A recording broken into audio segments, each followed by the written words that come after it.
Hey, what's going on, everybody? We're back with another River Recap. We hope all is well. Let's get into it. This past Sunday, Pastor Cheryl blessed us with a word from God, expecting a call. Preaching out of 1 Peter chapter 2 and 9, opening, she talked about how back in the 70s, families only had one phone. And when that one phone rang, and everybody go running towards that phone.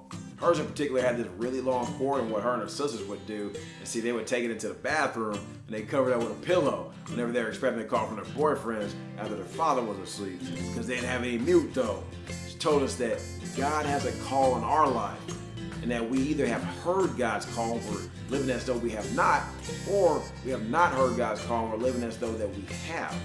Some reason why we're not listening to God's call might be because we're too busy and too preoccupied with what He did not call us to do, or we're too afraid of being called to what's insignificant, or the volume of life is turned too far up for us to hear God, or maybe even our low self-esteem causes us to never believe that God would call us to be great.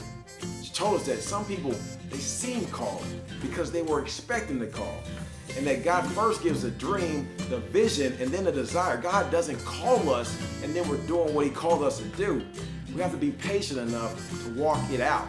She told us that sometimes the line is silent, but God is still there.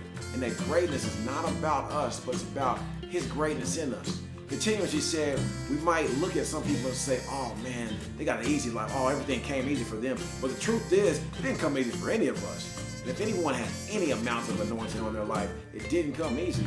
You don't gain anointing by living a posh life. You gain it when you're scratching through the dark days of your life. You gain it when you're crying your way through midnight and you don't know what you're going to do in the morning. But you know what?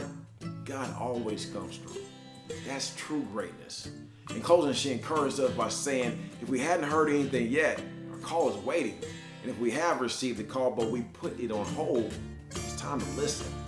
What we're missing because we are not answering the call of God. Man, we look forward to seeing y'all this Thursday at 7, Sunday at 10 a.m. at the River of Life Church, being faithful to God's call. Until then, we love y'all. Peace.